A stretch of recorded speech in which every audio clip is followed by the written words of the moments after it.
আমার লেখা আজকের জন্য। হে জ্যোতির্ময়, হে চিরবিস্ময়, এসো আরবার। আবার এসেছে এক নিকষ আধার, ঘিরেছে চতুর্দিক। তোমার অপেক্ষায় অধীর চোখে চোখ রেখেছি দূর গগনের তারায়।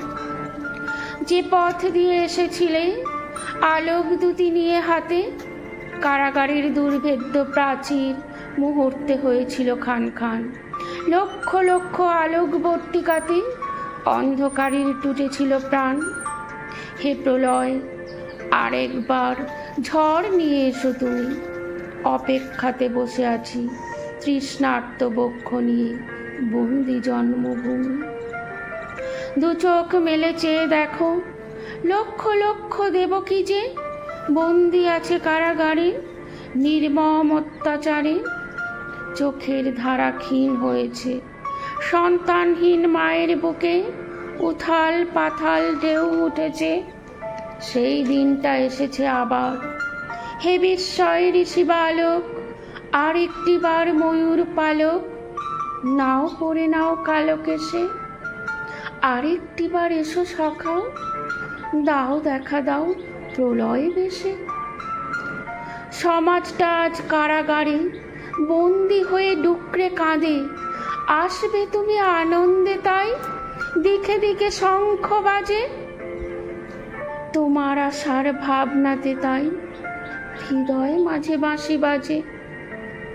ধ্বংস করে কংসটাকে মধুর সুরে বাজাও বাঁশি। মা দেবকীর চোখটা মুছাও, জগৎ ভোলাও ভালোবাসায়।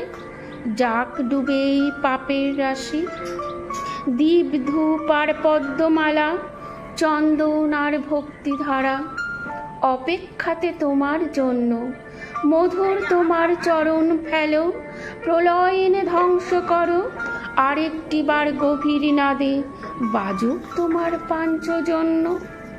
আরেকটি বার বলবো সবাই উদার গলায় স্বর চড়িয়ে, ভক্তিধারায় স্নান করে তাই অহংকারটা দিই পুড়িয়ে।